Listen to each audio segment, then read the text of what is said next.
હરિશ્ચંદ્ર ને હું ખોટ હતી? તારા અંબાણી નું કઈ નો આવે આવો હરિશ્ચંદ્ર હતો. આ અંબાણી કે એટલા રાજા અંબાણી નું કઈ નો આવે. હરિશ્ચંદ્ર રામના વંશમાં થયો. હરિશ્ચંદ્ર રાજાને કઈ નતો વાંધો તોય વાં રૂખીને ઘેર વેસાવું પડ્યું હતું. કારણ કે ન્યા શાંતિ નથી, ભક્તિ નથી, આંસકી લે હે. હજી હું કહું આ જો આ બેઠા હોય ને, અમે સત્સંગમાં બેઠા હોય ને, હું એને કહેતો હોય કે તમારું હજી છોકરા કયું કરે ને તા તમારા પૂરતું કરી લ્યો. બાકી છોકરા જેદી આંસકી લે ને તઈ બહુ તકલીફ પડશે. આ તઈ હસતાય નહીં આવડે ને રડતાય નહીં આવડે. એટલે તમારી કમાઈ ભેરી કરી લ્યો અને છોકરાઓને પછી સમય અનુસાર બધું હોપી દો. પછી માથે લઈને કૂતરાની ઘોડે ભાર નહીં ઉપાડીને કે હું જ હજી હાલ્યો જાઉં, હું જ હાલ્યો જાઉં. આ ઓલા આંસકી લે ને તઈ તકલીફ પડશે.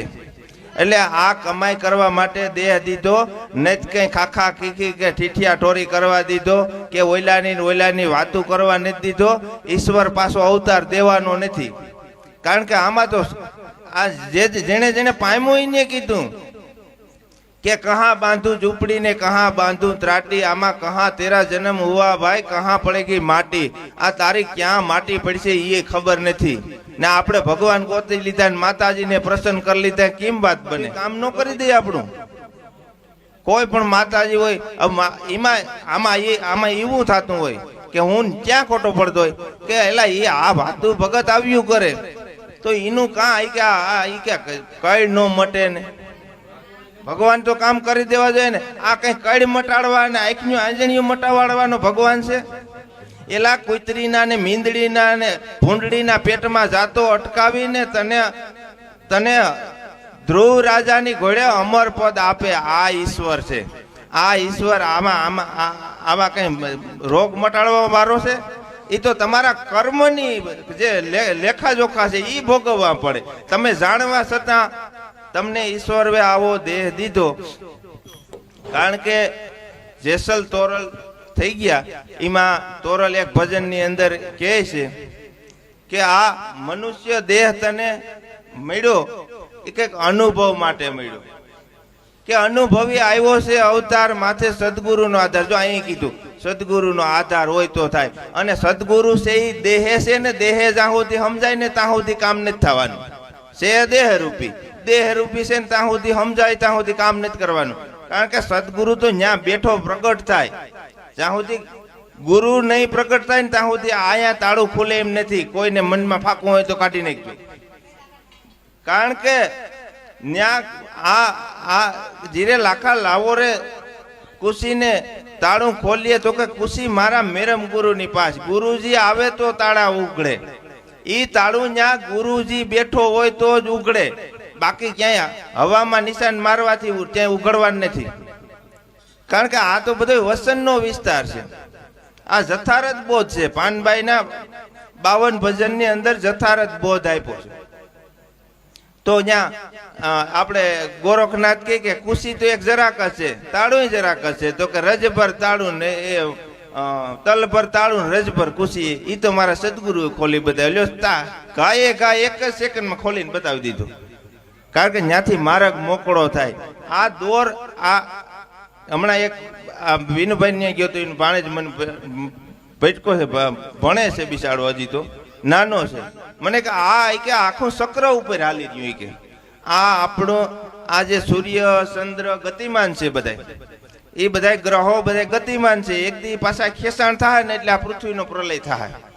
એમ આપણું આ જે આપણા શબ્દોની શબ્દ ધારા છે, આપણે હરીએ ફરીએ, આપણે ગતિમાન છે. જેથી આમાંથી ગતિ આપણી ગતિ અટકી જાય તો રામ બોલો ભાઈ રામ થઈ જાય. માટે દેહ મળ્યો ખરેખર ઈશ્વર ભજન માટે થઈને મળ્યો. એવું હું નથી કહેતો કે હું કંઈક કરું. હું તો કાંઈ નથી કરતો. મને તો કંઈક મારા ગુરુએ શાન બતાવી એમાં માંડ કંઈક વળી યાદી આવે તો કરું. બરાબર. કાંઈ હું એવો ભગત નથી મોટો થઈ ગયો કે મોટો સંત ને જ થઈ ગયો, હું તમારા જેવો છે એટલે જરાય વેમમાં ન રહેતા કે આને કંઈક આવું બે વાતું તો મને એમાં શું છે કે પહેલેથી શાસ્ત્રોનો ને એવો વાંચવાનો અનુભવ છે, બરાબર. એટલે કંઈક વળી કંઈક યાદી આવી જાય તો વાત કરતો હોય, બાકી આમાં કઈ ઓલા જોડે રહેતું ને. મને કોક અહીંયા ઘેરેથી કીધું હોય ને કે તમે ગામમાંથી ઓલું લેતા આવજો, તો ગામમાં જો ભૂલી ગયો હોય, આવો માણસ છે. પણ બીજા એક નંબરમાં એક બીજી મારી પાસે એવી મારા ઉપર એવી કંઈક ગુરુની કૃપા છે ને, ગમે એવા હું કાર્ય કરું, મારી પાસે પૈસા આવતા હોય મારી પર કે ભાઈ કોઈ જાતનો હિસાબ નથી આજ દી સુધી.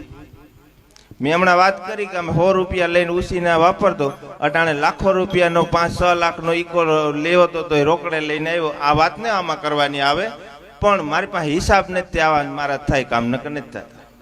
હું ખુદ વિચાર કરતો હોય કે આવી લીલા કીને રસ આવી, હું કામ નથી કરતો, મારાથી હરફ બીજા રાત ને દી ઓલા ભૂંડડા ને હરફ ને વિષ્યુની વસારે જિંદગી કાઢે તોય નથી કરી શકતા, અને હું કંઈ કરતો નથી સામે તોય લે દે છે. હવે એ ભગવાન ભૂલ કામ કરતો હોય છે, એમાં કીનો વાક ગણતો હોય છે, શું કરતો હોય છે. એમ કુદરતી આ આયોજન આવું કઈ કર્યું હોય તો મારું 2 દીનું આયોજન છે. મારે હગાવાલા એમ કે તમે કે વહેલું કહેવાય ને, પણ હું કે મારું આયોજન નથી. મને કુદરતી એમ થાય કે આયોજન ઈશ્વર આદેશ કરે કે આ કરે એટલે કરી નાખવાનું હોય. આવું બનતું છે કે ઈશ્વર આદેશ કરતો હોય છે? એવું થોડું હોય. આ બધા ભગવાન મંદિરે બેઠા હોય એને આદેશ કરવા જાઉં તો કરે ને મને આદેશ. પણ ખરેખર એવી ગુરુ કૃપા હોય, ખરેખર ગુરુમાં સદગુરુમાં ભાવ રાખીએ, આવા ધર્મના કાર્યમાં જોડાયા રહીએ, અને ધર્મના કાર્યની અંદર જ્યાં પણ જઈએ આપણે બેહીએ ઉઠીએ, ત્યાં ખરેખર ઘરની વાત ન ઉખેરાય. આપણે ઘરની વાત કરવી હોય તો ગમે એ સમય આપણી પડખે હોય જ, પણ નો આપણે વાત કરવી હોય, નો કંઈ ખબર પડતી હોય, નો આવડતી હોય તો સાનુમુનું બિહાર. કારણ કે જે સાનામુના થઈ ગયા ને એનું કામ થઈ ગયું. આ ભક્તિની અંદર એમાં ધીરે ધીરે સ્ટેપ વયો જાય, મૌન થઈ ગયા ને એનું કામ થઈ ગયું. કારણ કે એક ભજનની અંદર પાનભાઈ કે વીજળીને ચમકારે મોતીડા પરો પાનભાઈ અચાનક અંધારા થાય. આ જોત જોતા દિવસો વહી જાય એટલે આ દિવસો જાતા વાર નહીં લાગે. એટલે આવો સમય મળ્યો તો 21,600 કાળ ખાય તો એ સાધનાનો માર્ગ છે, બહાર નથી. બહાર હું બતાવું તમને આગળ કે 21,600 તારા શ્વાસા છે. આ 21,600 તારા શ્વાસા છે, એમાં 24 કલાકની અંદર ગમે તે કાળ આવીને ઝપટી જાય, એ બહારની વાત છે. પણ એ સાધનાની અંદર પરિપૂર્ણ હોય તો જ 21,600 થાય, ન કઈ એમાં તમારે 2400 થાય સાધનાની અંદર. પણ આ કઈક વાણી છે ને એ કઈક ગહન, કઈક પરાની વાણી છે.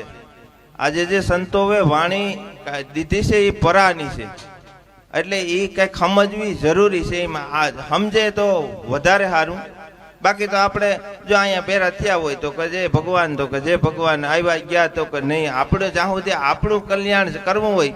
હવે મને અટાણ લગી કોઈ દી આ ગતિમાં નજર્યો કે હજી કંઈક આગળ છે, હજી કંઈક આગળ છે, હજી કંઈક આગળ છે. પણ આગળ આગળ આગળ આગળ આગળ જતા તમારી રેણી કેણીમાં ફેરફાર થતો જાય. હમણાં જ આપણે ભગતની વાત કહો કે કરતા હતા કે ભાઈ ભગત થવું એટલે ભગત થવું એટલે તમારી રેણી કેણીમાં ફેરફાર કરવો. બાકી કઈ મીંદડું પારવાનું કે કૂતરું પારવાનું આવતું નથી કે તમારે પારવું પડે. આ ઘણા વાર ભગત થતા હોય ને કે ભાઈ મારાથી પીવાઈ જાય, ભાઈ પીને તું ન આવતો પણ પછી તો આવ્યું ને કોક દીક તું પીવાનું મેલી આમાં આવી તો, પણ એમાં કઈ સમજાઈને આવે તો ન કહો વધે કઈ ઠીક ના. એટલે રેણી સુધારવાની છે. આપણે ભગત થયા તો કંઈક આપણી પાસે નીતિ નિયમ હોવા જોઈએ, પૂજા પાઠ કરવા. ભલે આપણે ઘેરે કરીએ છીએ, મારી જોડે મંદિરે કરવા ન જવાય, નકર તો કોઈ આ બાવો થઈ ગયો લાગે.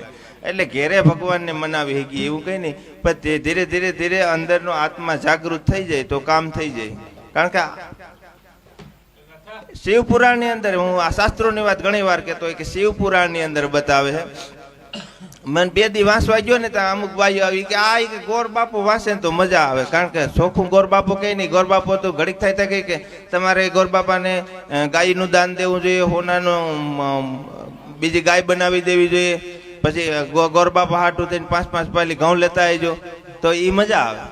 ભલે એને દેવું જરૂરી છે એમ, કારણ કે એ માગણ છે, યાસક છે. આપણે ત્યાં યાસક તરીકે આવ્યું દેવું જોઈએ એમ નહીં. કોઈ સાધુ બ્રાહ્મણ દેવું એ આપણું કારણ કે આપણે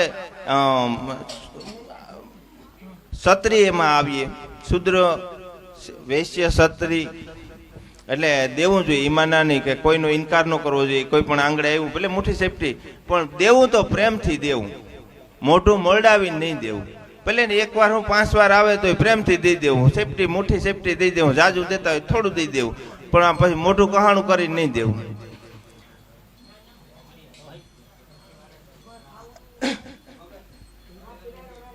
એ બધાને પ્રસાદી આવી હોય તો કરો હરિહર ને પ્રેમથી પ્રસાદ લેજો બધા.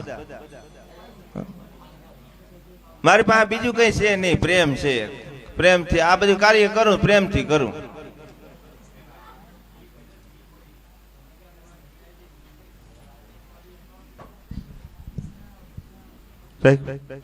બોલ રામા પીરની જય, સત્ય સનાતન ધર્મની.